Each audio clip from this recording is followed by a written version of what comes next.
చేస్తున్నాను. పరిశుద్ధాత్మ సబ్జెక్ట్ మనం నేర్చుకుంటున్నాం. పరిశుద్ధాత్ముడు మన జీవితంలో ఎలాంటి కార్యసిద్ధి చేస్తారు అది నేర్చుకుంటూ వస్తున్నా. మన ద్వారా నేర్చుకున్నటువంటి సబ్జెక్ట్ లో మనం పరిశుద్ధాత్ముడు పాత నిబంధన గ్రంథంలో ఏ విధంగా కార్యాచరణ చేస్తారు అనే విషయం చూసాం.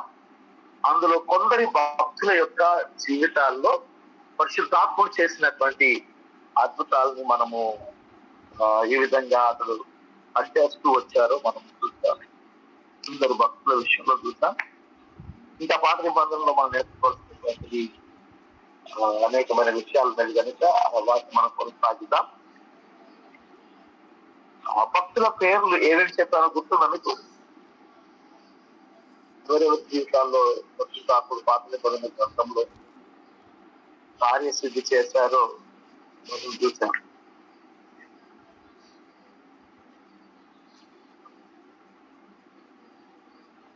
మనం చెప్తారా? గుర్తుందా? ప్రైజ్ లార్డ్ పాస్టర్ గారు.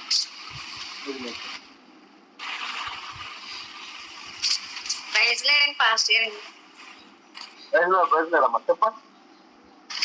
పాత నిబంధనలో అదే పరిశుద్ధాత్మ ద్వారా 5 భక్తులకి ఆత్మ వచ్చిందండి. అంటే ఫస్ట్ ఎవరంటే సంసోన్ గారండి, దేవుణ్ణి ఆశ్రయించారు, అతని మీద పరిశుద్ధాత్మ వచ్చిందండి. అలాగే సౌలు గారు, తన మీద కూడా వచ్చింది. ఆ ఆత్మ ద్వారానే అతను అమ్మోనియాను ఓడించాడు. కానీ తను ఆ ఆత్మను మళ్ళీ తను ఆశ్రయించలేదు కాబట్టి తను వదిలి వెళ్ళిపోయింది. అలాగే దావీదు గారండి, దేవుణ్ణి ఆశ్రయించాడు, తన ఆత్మ తన దగ్గరే ఉండాలని ప్రార్థన చేశాడు. దేవుని సేవలో శక్తి వరకు దావీదు ఆత్మ అభిషేకించడం జరిగింది. కానీ 2 వ్యక్తుల గురించి నేను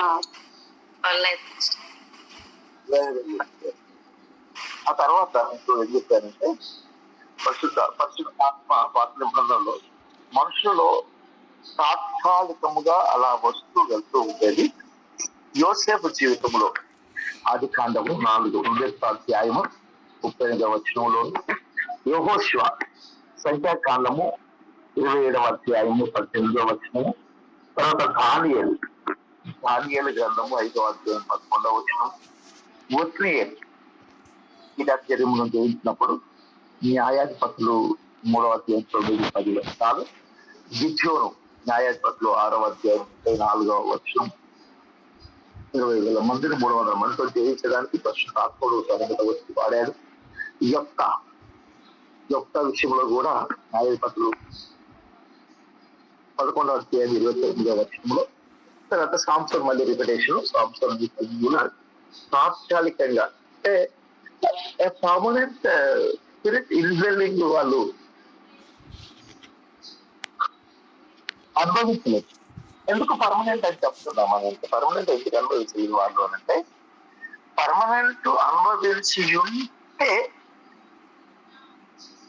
మళ్ళీ వారు లోకానుసారమైనటువంటి కొన్ని పనులు చేసేవాళ్ళు కాదు.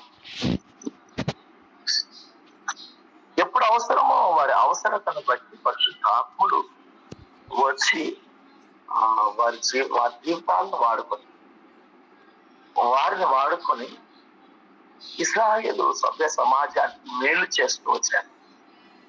ప్రజలకి జీవనకరంగా, ప్రజలకి విమోచనకర్తలుగా, ప్రజలకు న్యాయాధిపతులుగా, ప్రజలకు రాజులుగా, ప్రజలకి ప్రవక్తలుగా, ప్రజలకు అధిపతులుగా, ప్రజలకి ప్రవక్తలుగా, ప్రజలను నడిపించే వారిగా దేవుడు యోసేపును కావచ్చు, యెహోషువను కావచ్చు, దానియేలును కావచ్చు, ఒత్నియేలు కావచ్చు, గిద్యోను కావచ్చు, యెఫ్తాను కావచ్చు, సాంసోను కావచ్చు, తరచుగా వస్తూ వారిని వాడుకుంటూ తన మహిమ కొరకు కార్యాచరణ చేయడం ప్రారంభించారు.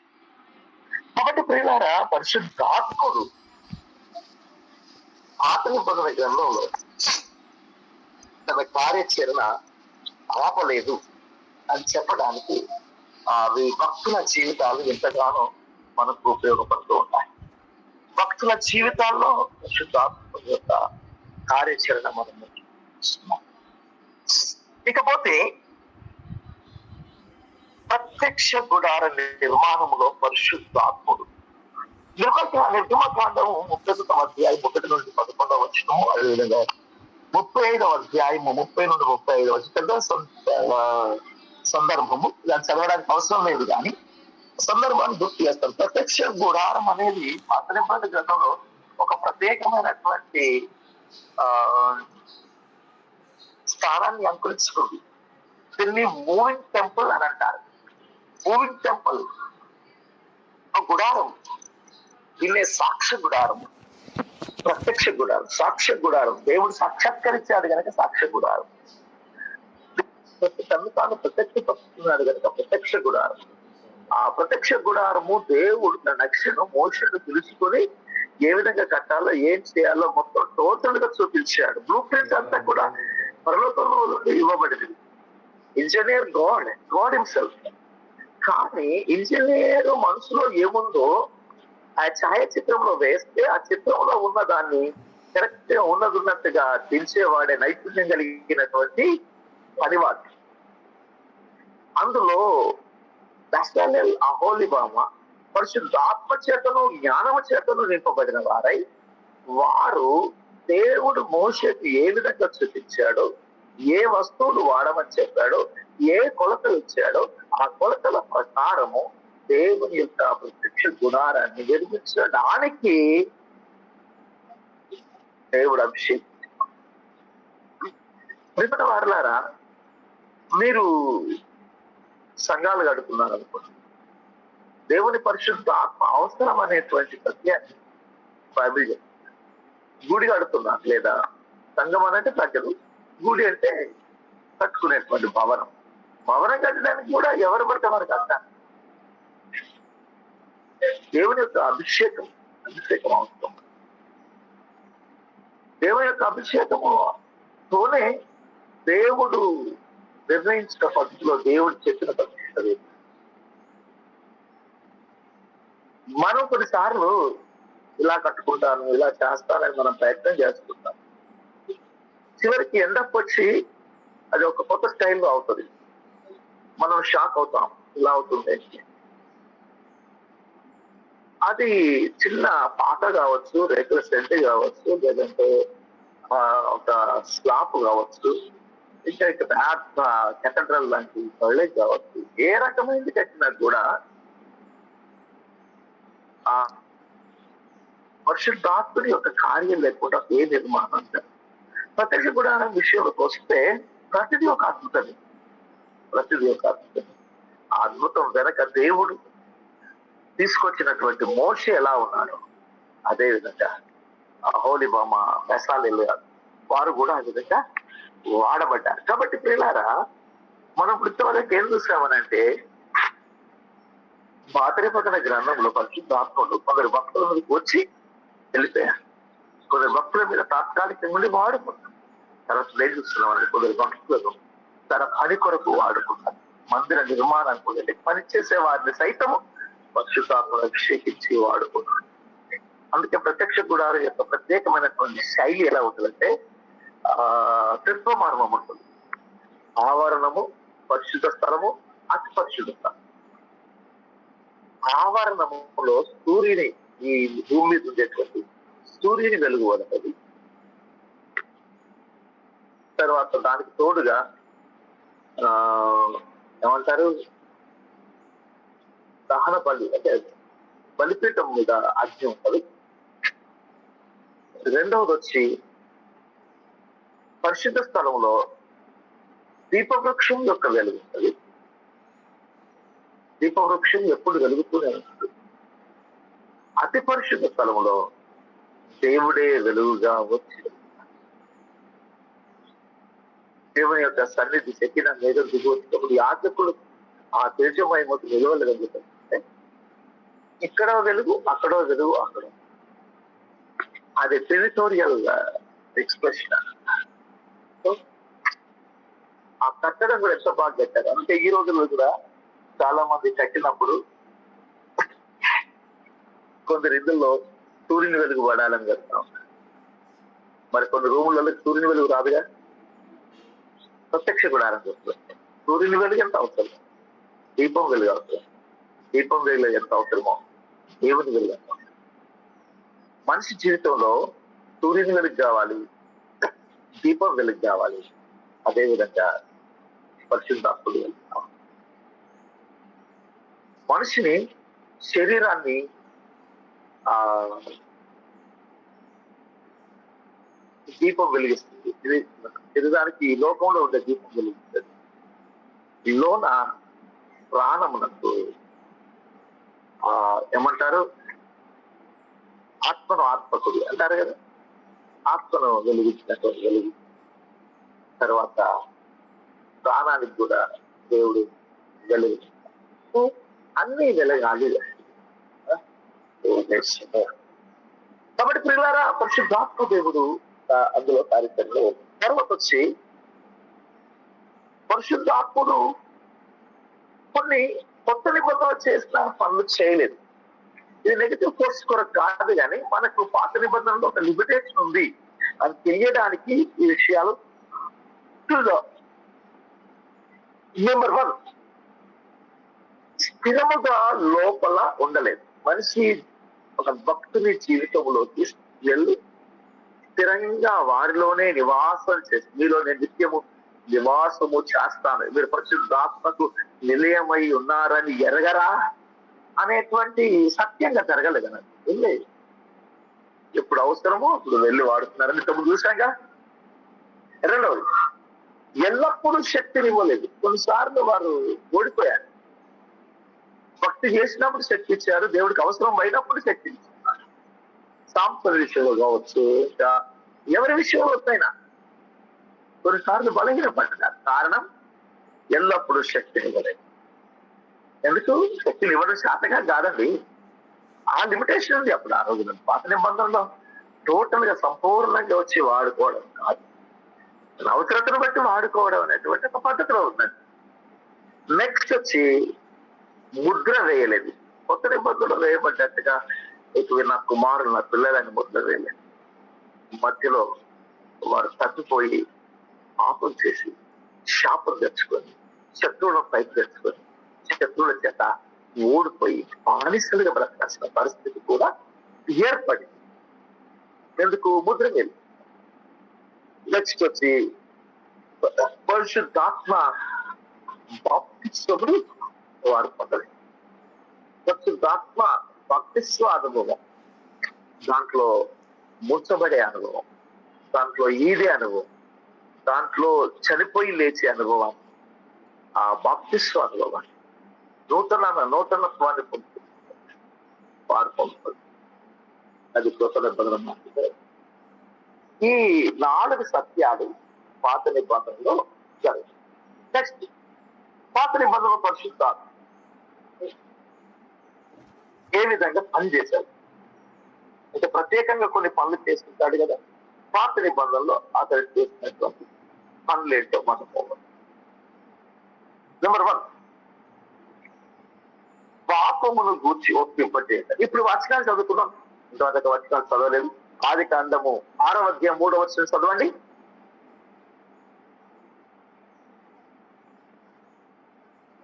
ఆదికాండం 6వ అధ్యాయం 3వ వచనం ఎవరైనా చదవరమ్మా?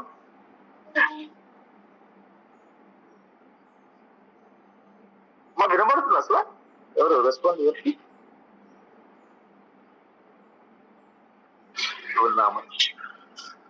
అప్పుడు యెహోవా నా ఆత్మ నరులతో ఎల్లప్పుడూ వాదించదు, వారు తమ అక్రమ విషయములో నరమాత్రులై ఉన్నారు. అయినను వారి దినములు మాట 20 ఏండ్లుగా గనెను. అయ్యగారు, దేవుడికి కలుగును గాక. వెరీ గుడ్ అయ్యగారు, చాలా బాగా చెప్పారు. ఇక్కడ మనము చూస్తే అక్రమం చేయడం ప్రారంభించారు. అక్కడ ఎవరు బాధపడుతున్నారంటే ఆత్మ. నా ఆత్మ ఎల్లప్పుడూ నరులతో వాదించదు. వాదించలేకపోతే మన సొంత పిల్లలతోనే కొన్నిసార్లు వాదించలేదు. ఊరికే తప్పులు చేస్తున్నారు అనుకోండి, చేయకూడదు తప్పులు చేస్తూనే ఉన్నారు, అక్రమంగా ఉన్నారు. చెప్పే కాడికి చెప్తారు, చెప్తా చెప్తా చెప్తా చెప్తా చివరికి వినట్లేదు అనుకోండి, అప్పుడు మనం బాధపడిపోతాం. ఏం చేయలేమన్నమాట. అక్రమం విషయంలో వారితో వాదించలేకపోయాడు ఆత్మ. సో ఒప్పింప చేయవచ్చుగా. ఒప్పింప చేయడం అనేది కొత్త నిబంధన పద్ధతి. పాత నిబంధన ఆత్మీయ వాదించడం ఆపేశాడు, వదిలిపెడతాడన్నమాట. పాత నిబంధన వదిలిపెట్టేసేసాడు. వాడి అక్రమ విషయంలో వారు నరమాత్రులు అయ్యారు. దానికి ఏదైనా పనిష్మెంట్ ఇచ్చేసాడు, లేకుంటే ఏదైనా లిమిటేషన్ చేసేసాడు, ఆయుష్యం తగ్గించేశాడు. ఇలా చేశాడు తప్ప ఒప్పింపజేసి, పాపాలను ఒప్పింపజేసి. మనము ఒక రకంగా చెప్పాలి అని అంటే భాగ్యవంతులము. మరో మాటలో ఆ పదం వాడొచ్చో లేదో నాకు తెలియదు, కానీ మనం బైబిల్లో ఉండేటువంటి ధన్యులం, అదృష్టవంతులం. ఏ అదృష్టము అని అంటే పరిశుద్ధాత్ముడు అనే వరం పొందుకోవడం వల్ల ఒక అదృష్టం వచ్చేసింది. అదృష్టం ఏంటి? పాపాలను వర్తింపజేస్తారు. ఎన్నిసార్లు పాపం చేసినా అన్నిసార్లు పరిశుద్ధాత్మ దేవుడు వచ్చి మన పక్కనే ఉండి మన పాపాలు వర్తించారు. అక్కడ లేదు, లేక పాపాలు వర్తింపజేయలేక సౌలు పాపాన్ని ఒప్పుకోలేకపోయారు. కొందరు భక్తులు ఒప్పుకోలేకపోయారు, పాపాన్ని ఒప్పుకొని వాళ్ళు సెట్ అవ్వలేకపోయారు, లైఫ్ సెట్ కాలేదు వాళ్ళు. కొందరు లైఫ్ సెట్ కాలేదు ఫస్ట్. నెంబర్ 2, బోధించి ఒప్పింపజేసి, పాపం గురించి ఒప్పింపజేస్తారు. రెండవది వచ్చి బోధించి సలహా ఇస్తారు. నెహెమ్యా 9:20 చూడండి. నెహెమ్యా 9:20 చదవండి కొంచెం. కొన్ని వచనాలు విందాం, 5-6 వచనాలు. నెహెమ్యా 9:20. వారికి బోధించుటకు నీవు యువకాత్మను దయచేసితివి, నీవిచ్చిన మన్నాను ఇయ్యక మానలేదు, వారి దాహమునకు ఉదకమిచ్చితివి. వివేకాత్మ ఇచ్చాడట, బోధించడానికి వివేకాత్మ. ఆ రోజులలో భక్తులు బోధించడానికి వివేకాత్మ, అదే విధంగా తినడానికి మన్న, జలములు ఇట్టి సహాయం చేశారు. సో బోధించి సహాయం చేశారు. సో పరిశుద్ధాత్ముడు చేసిన పనిలో ఆ పాత నిబంధనలు అయినా కూడా ఆయన బోధించాడు, సలహా ఇచ్చాడు. అదే నెహెమ్యా 30వ వచనం చూస్తే, 9వ అధ్యాయం 30వ వచనం చూస్తే, వారు చేసిన తప్పును బట్టి హెచ్చరించాడు. ఇలా చేయాలి, ఇలా చేయకూడదు అనేటువంటి హెచ్చరిక చేశాడు. ఆ వచనం చదువుదాం, 30వ వచనం. నీవు అనేక సంవత్సరములు వారిని ఓర్చి నీ ప్రవక్తల ద్వారా నీ ఆత్మచేత వారి మీద సాక్ష్యము పలికితివి గాని వారు వినకపోయిరి. కాగా నీవు ఆయా దేశములనున్న జనుల చేతికి వారిని అప్పగించితివి. ఫస్ట్ హెచ్చరించాడు, తర్వాత అప్పగించాడు. మనం అనుకుంటాం దేవుడు ఊరికి అప్పగించాడు అని అనుకుంటాం.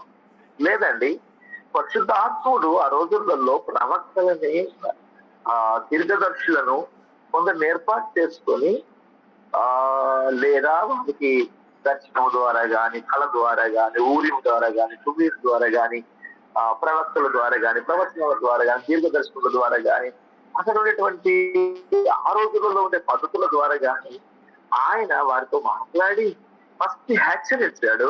వారు వినకపోతే అప్పగించాడు. హెచ్చరించిన తర్వాత అప్పగించాడు. హెచ్చరిస్తే వినకపోతే అప్పగించాడు. హెచ్చరించేటువంటి పని పాత నిబంధన గ్రంథంలో చేస్తాడు. దానికి రెఫరెన్స్ ఆధారం అది. తర్వాత కీర్తన 143 10వ కీర్తనలో నడిపించాడు. చూడండి, 143వ కీర్తన.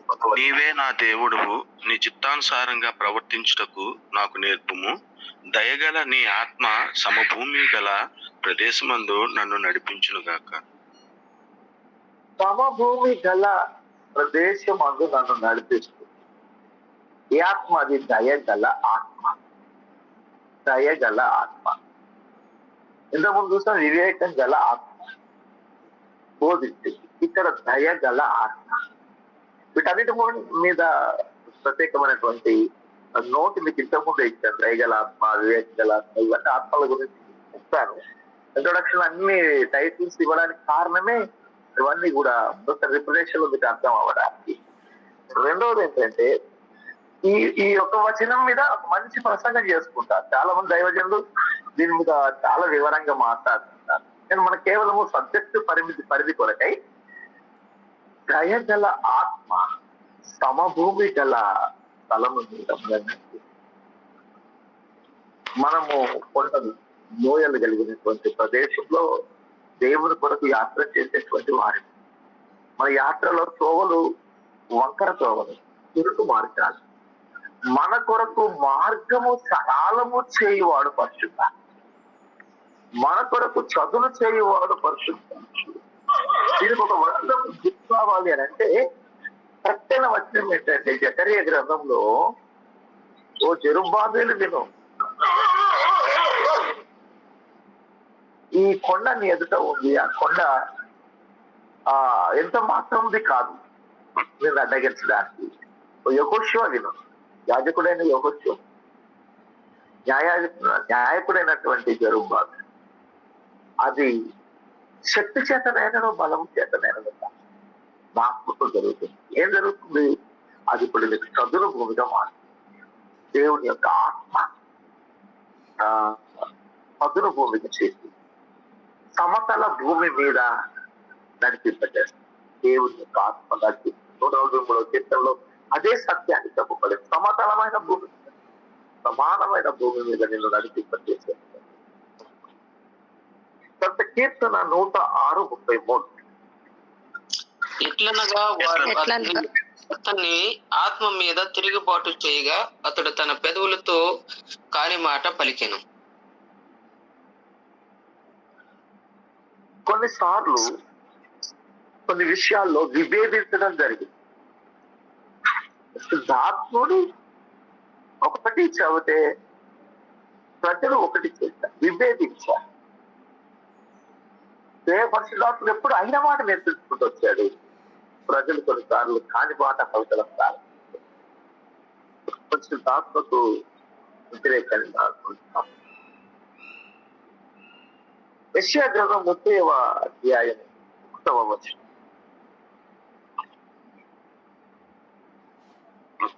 యెషయా గ్రంథం 30వ అధ్యాయం 1వ వచనం.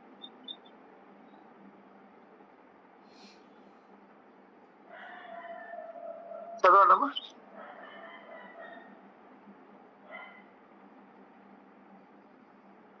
యెహోవా వాక్కు ఇదే, లోబడని పిల్లలకు శ్రమ, పాపము కూర్చుకున్నట్లుగా వారు నన్ను అడుగకపు ఆలోచన చేయుదురు. నా ఆత్మ నియమింపని సంధి చేసుకుందురు.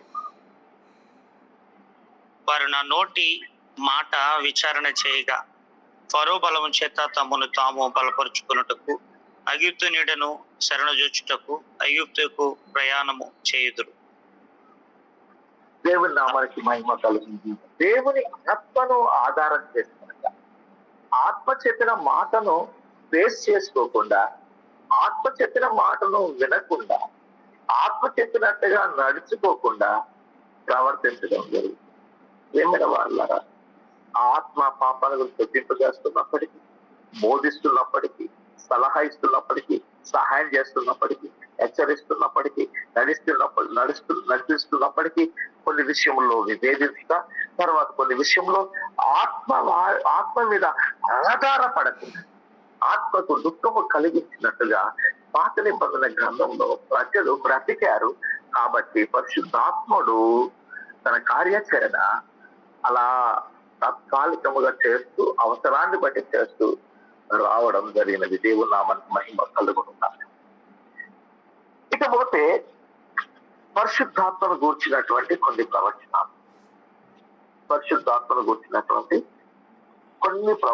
మనం చూస్తున్నాం. ఇవి చాలా ఇంపార్టెంట్ ప్రవచనాలు.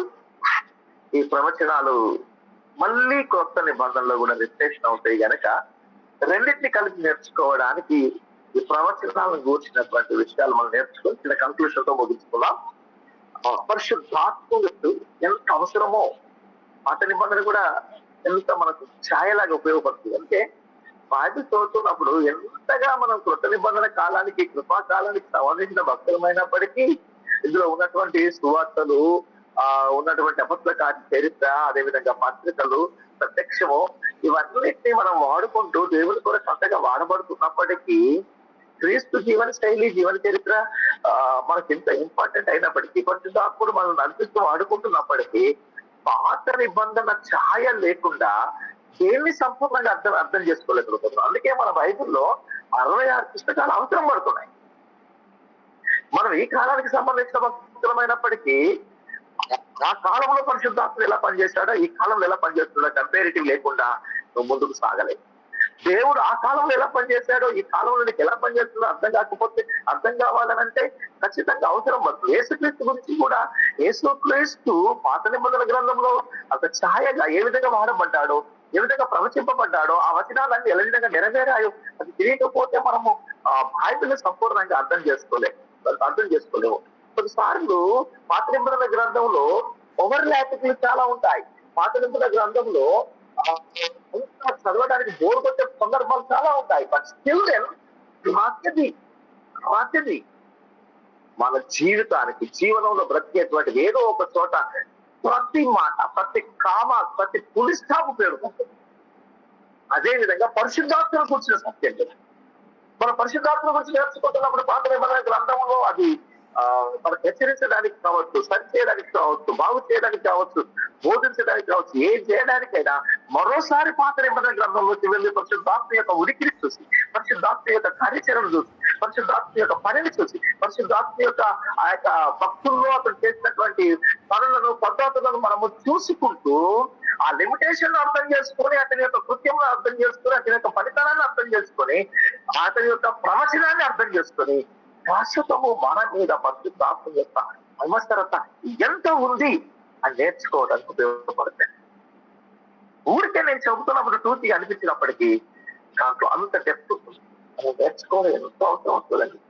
పాత నిబంధన గ్రంథంలో పరిశుద్ధాత్మని ఉనికిని గురించి అంతగా నేర్చుకోవాలి. అయితే ఇప్పుడు మనం నేర్చుకుంటుంది పరిశుద్ధాత్మని గురించినటువంటి కొత్త నిబంధనలో పరిశుద్ధాత్మలు ఏ విధంగా వాడబడతారో దాని గురించి ముందే ప్రవచనం,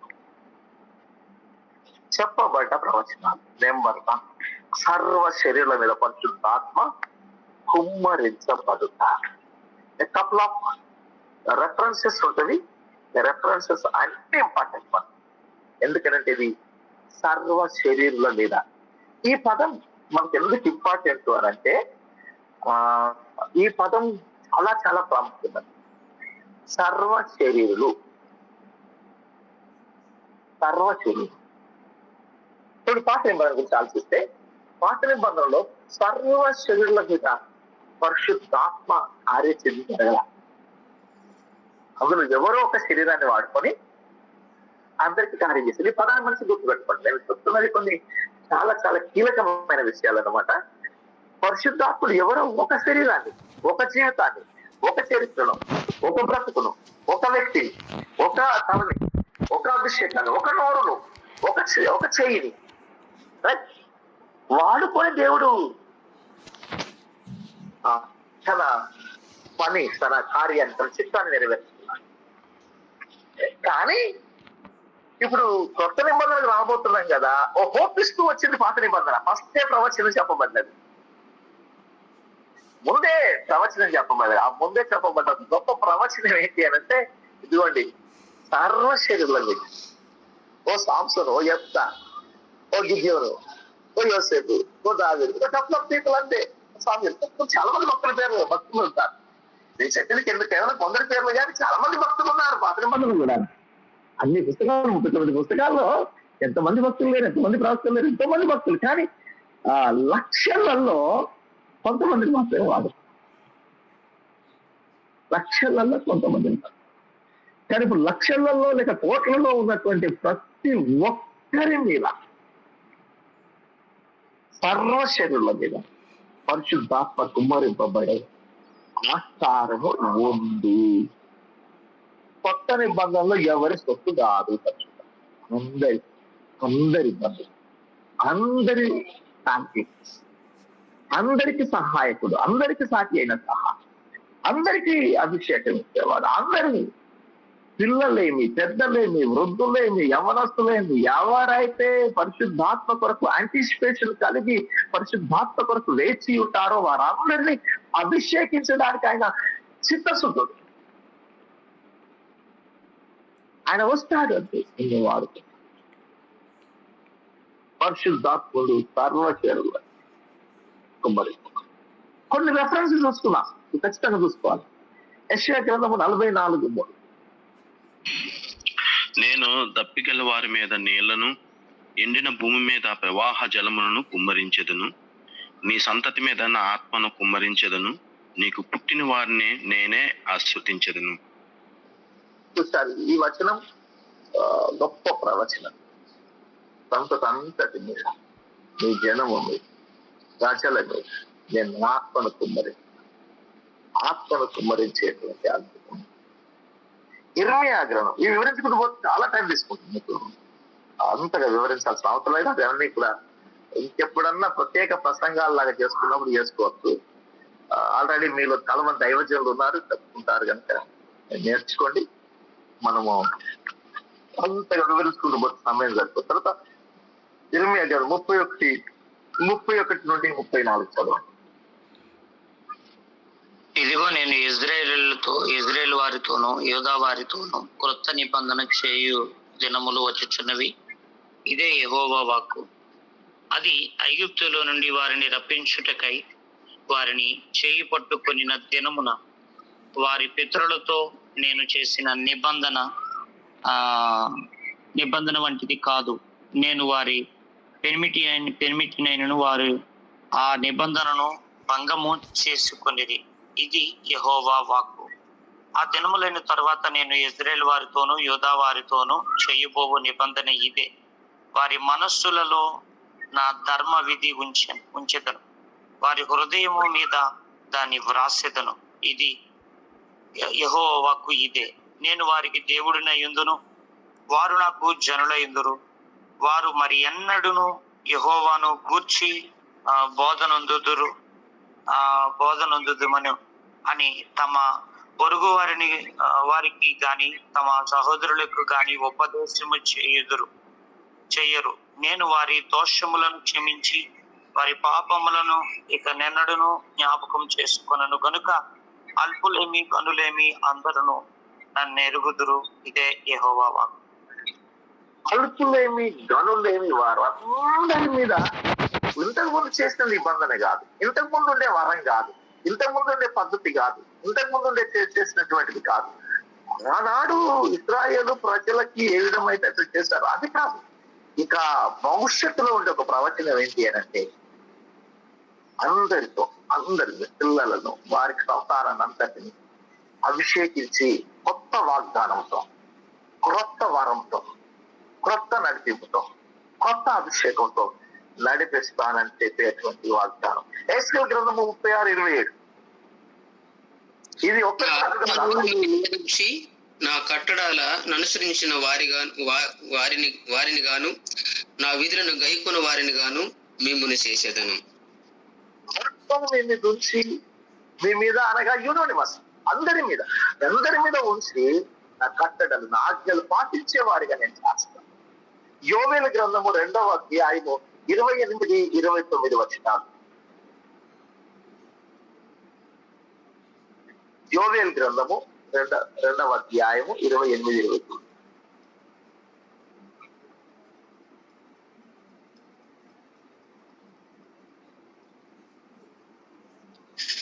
తరువాత నేను సర్వజనుల మీద నా ఆత్మను కుమ్మరింతును, మీ కుమారులను మీ కుమార్తెలను ప్రవచనములు చెప్పెదరు, మీ ముసలివారు కలల కందురు, మీ యవనుల దర్శనములు చూతురు.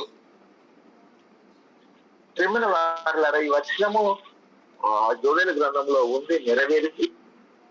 దీని విషయమై అపొస్తలుల కార్యంలో పేతురు మొదటి ప్రసంగం చేశారు. ఫస్ట్ ఎవర్ మెసేజ్, చాలా చక్కటి మెసేజ్. ఆ మెసేజ్ తో 3000 మంది వచ్చారు.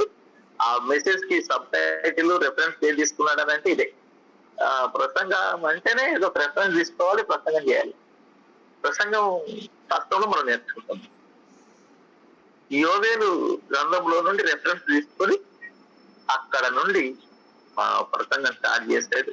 ఎప్పుడు చాలా చక్కటి ప్రసంగం. ఆ ప్రసంగానికి 3000 మంది రక్షణలో ప్రసంగం ఏంటి అంటే, సమస్త జనుల మీద నా ఆత్మను, సర్వజనుల మీద నా ఆత్మను కుమ్మరిస్తా. సర్వజనుల మీద ఆత్మను కుమ్మరించేటువంటి సర్వజనులు అందరి మీద కుమార్తెలు, యవ్వనస్తులు, వృద్ధులు.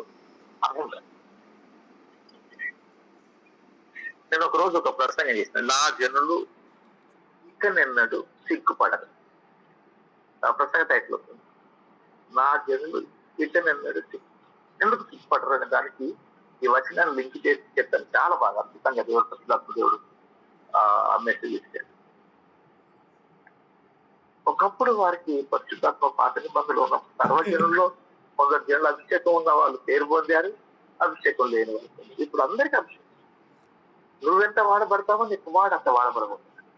నువ్వెన్ని దర్శనాలు చూస్తావో నీ కుమార్తె అన్ని దర్శనాలు చూడబోతుంది. నువ్వెన్ని చేస్తావో అంతకంటే ఎక్కువగా నీ యొక్క అమ్మ నాన్న వృద్ధులు వాళ్ళు చేయబోతున్నారు. ఈ పరిశుద్ధాత్మ వరం మీకును మీ పిల్లలకును మీ యొక్క దూరస్తులకును ప్రభు నామమున పిలువబడిన వారు అందరికి చెందబోతుందండి.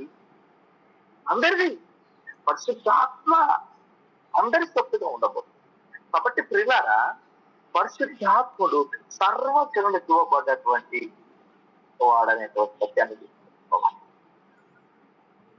నెక్స్ట్, రాబోయే మెస్సియాపై పరిశుద్ధాత్మ అభిషేకం. యేసు ప్రభు జననము, మరణము, పునరుత్థానము, ఆరోహణము వీటన్నిటిలో కూడా మధ్యలో జరిగినటువంటి అద్భుతాలు, వాటన్నిటిలో కూడా పరిశుద్ధాత్మ యొక్క అభిషేకము ఉంది. యేసు ప్రభుకి అంత అవసరం పడితే మనకి అది కూడా ప్రవచనంగా చెప్పబడింది. ముందు చూడండి, యెషయా గ్రంథము 11వ అధ్యాయం 1 నుండి 3 వచనాలు చూడండి. యెషయా మధ్య నుంచి చిగురు పుట్టును, దాని వేరుల నుండి అంకురం ఎదిగి ఫలించును. యెహోవా ఆత్మ జ్ఞాన వివేకములకు ఆధారమగు ఆత్మ, ఆలోచన బలమునకు ఆధారమగు ఆత్మ, తెలివిని యెహోవా ఎడల భయభక్తులను పుట్టించు ఆత్మ అతని మీద నిలుచును. యెహోవా భయం అతనికి చాలండి. ఇది ఎక్కువ దగ్గర ఇస్తున్నాను. Thank you. చూడండి, పరిశుద్ధాత్ముడు పరిశుద్ధాత్మ యెహోవా ఆత్మ అని చెప్తున్నా. యేసు ప్రభు మీద ఆత్మ ఉన్నతమైన వివేకములు అన్ని కలిసినటువంటి వాడు మానవతానికి వచ్చాడు. 100% God, but at the same time 100% మనుషుడు కదా. 100% మనుషునికి అభిషేకం అవసరం పడుతుంది. ఆయన మానవతారిగా ఉన్నాడు, అభిషేకంతో కార్యాలు చేశాడు. 32వ అధ్యాయం 16వ వచనం, 38-16. అదే ప్రభువా, వీటి వలన మనుషులు జీవించుదురు, వీటి వలన నేను ఆత్మ జీవించుతున్నది. నీవు నన్ను బాగు చేయుదువు, నన్ను జీవింప చేయుదువు. ఇది కూడా యేసును కూర్చున్నటువంటి యేసును భవిష్యత్తులో యేసు ఏ విధముగా ఆ దేవుని కొరకు వాడబడి మరణించి సమాధి చేయబడి తిరిగి లేచి ఆయన ఆరోహణ అయ్యే కాదని సంబంధించినటువంటి 61వ వచనం. ప్రభువుకు యెహోవా ఆత్మ మా మీదకు వచ్చి ఉన్నది, దీనులకు సువర్తమానము ప్రకటించుటకు యెహోవా నన్ను అభిషేకించును, నలిగిన హృదయము గల వారిని దృఢపరచుటకు, చెరలోనున్న వారికి విడుదలను, బంధింపబడిన వారికి విముక్తిని ప్రకటించుటకును, యెహోవా హితవత్సరము మన దేవుని ప్రతిదండన దినమున ప్రకటించుటకును, దుఃఖక్రాంతులందరినీ ఓదార్చుటకును, సీయోనులో దుఃఖించు వారికి ఉల్లాస వస్త్రమును ధరింపజేయుటకును, బూడిదకు ప్రతిగా ఊదండను, దుఃఖమునకు ప్రతిగా ఆనంద తైలమును. ఇవన్నీ కూడా భక్తుని మన యేసుప్రభు యొక్క జీవిత చరిత్రలో జరిగాయి. ఆయన కరుణా పరిచర్య చేశారు. ఆయన చేసినటువంటి పరిచర్య అద్భుతమైనటువంటి పరిచర్య. ఆ పరిచర్యలో ఆయన ఇదే భాగాన్ని నాజరేత్ మేనిఫెస్టోలో నజరేతునకు వెళ్ళి అతనికి అక్షయ గ్రంథం ఇవ్వబడితే ఇదే భాగాన్ని చదివి ఇది మీ ఎదుట మీ వెహికల్లో నెరవేరిందని చెప్పారు. అస్ట్రానిస్ట్ అందరూ ఆశ్చర్యపోయారు. నిజంగానే నెరవేరింది. గుడ్డివారు చూశారు, గుడ్డివారు నడిచారు, చీకట్లో ఉన్నవారు వెలుగు చూడగలిగారు, చెరలో ఉన్నవారు విడుపుకోగలిగారు, అద్భుతాలు జరిగాయి, మరణించిన వారు తిరిగి లేవగలిగారు. ఆయన జీవిత చరిత్రలో జరగని ఏమి లేవు. అద్భుతాలను బట్టి అద్భుతాలు, ఆశ్చర్యాలను బట్టి ఆశ్చర్యాలు.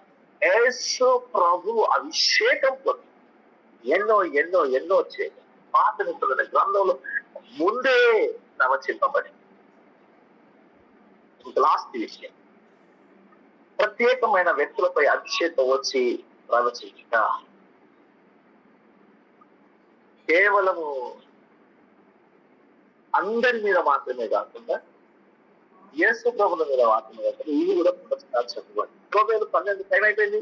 యోవేలు 12:28-29.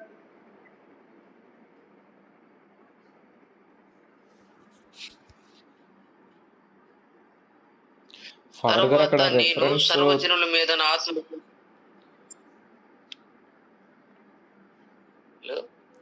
యోవేల్ 2 అండి, 12 కాదు, క్షమించాలి. 2:28. తరువాత నేను సర్వజనుల మీద నా ఆత్మను కుమ్మరింతును, మీ కుమారులను మీ కుమార్తెలను ప్రవచనములు చెప్పెదరు, మీ ముసలి వారు. ముందు మనం చూసాం. కానీ నెంబర్ 1 ఏంటంటే సర్వజనుల మీద. సర్వజనుల మీద ఒక పాయింట్ అవుతే ఇంకొచ్చి ఇండివిజువల్ కూడా. మళ్ళీ ఇండివిజువల్ అంటే ప్రత్యేకమైన వ్యక్తులు ఏంటిది? కుమారులు, కుమార్తెలు, యవ్వనస్తులు, వృద్ధులు, అలా చూసుకుంటూ పోతే అలా ప్రత్యేకమైనటువంటి వారి మీద కూడా పరిశుద్ధాత్ముడు కార్యం చేస్తారు. అపొస్తలుల 2:16 కూడా ఇదే సేమ్ మాటనే ఆ పేతురు చెప్తున్నట్టుగా మనకు కనబడుతుంది.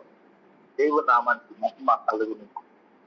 చిన్నగా మనము ఒక కంక్లూషన్ ఇంతవరకు మనం చూసినటువంటి పాత నిబంధన గ్రంథంలో పరిశుద్ధాత్మ దేవుని యొక్క కార్యాచరణ చూసినట్లయితే ఓ యోసేపు, ఓ యెహోషువ, ఓ దానియేలు, ఓ ఒత్నీయేలు, ఓ గిద్యోను, ఓ యెఫ్తా, ఓ సంసోను, ఓ దావీదు, ఇలా చూసుకుంటూ పోతే అనేకమైనటువంటి గొప్ప గొప్ప ప్రవక్తలని పరిశుద్ధాత్మ దేవుడు తరచు వస్తూ వారిని తాకి అద్భుతంగా వాడుకున్నాడు.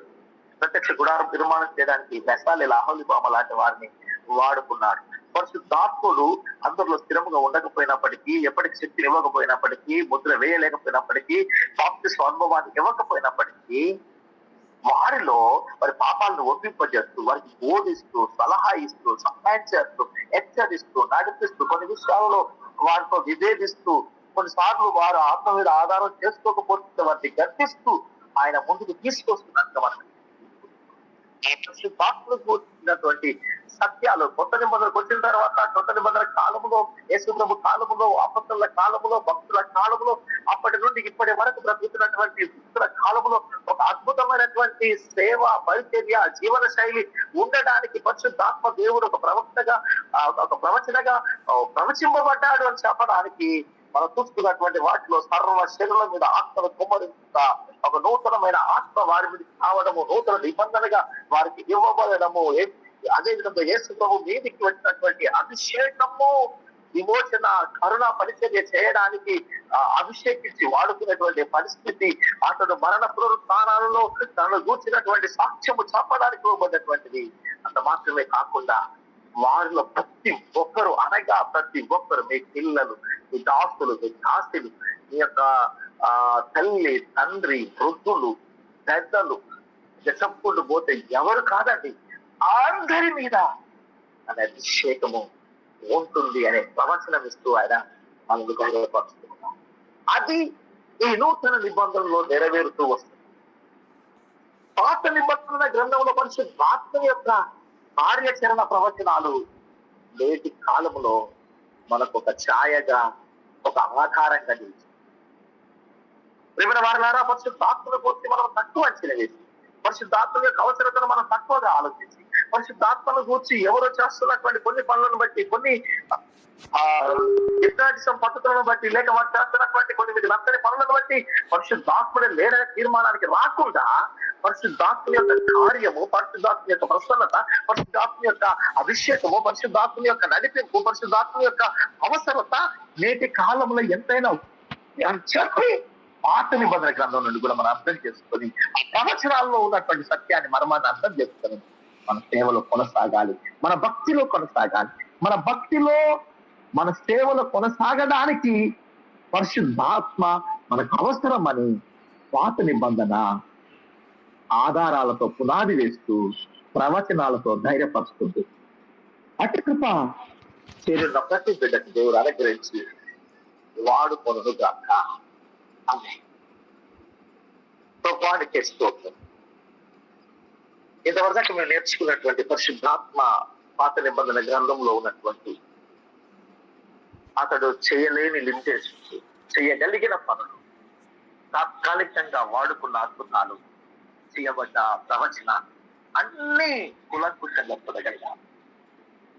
నిజముగా ఆ పరిశుద్ధాత్మని అవసరత మాకు ఉంది అని మీ ప్రవచనాలు గుర్తు వస్తున్నాయి.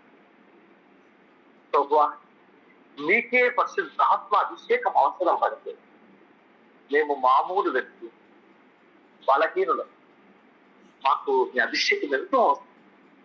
చేరినటువంటి భక్తులలో దైవజనులలో ఎంతో మంది ఉన్నారు. కొన్ని వారు విజయవంతమైన జీవితాన్ని కొనసాగిస్తలేదు. కారణం మీ అభిషేకము సంపూర్ణత అవసరం లేదు. వారిని అభిషేకించి వాడుతున్నాయి. దానికి మూలం పాత నిబంధనలు గుండి ఉన్నాయి. పాత నిబంధనలో వారబడ్డ భక్తులు, పాత నిబంధనలో ప్రవక్తలు ఆయన గుర్తు చేసుకొని పరిశుద్ధాత్మ కొరకు వేచి ఉంది, కాచి ఉంది, పరిశుద్ధాత్మలు పొందుతుంది. ఆ మనస్సు చేరి ఉన్న భక్తులందరికీ అనుగ్రహించి ఏసునామన ప్రార్థిస్తున్నాను తండ్రి. ఆమేన్.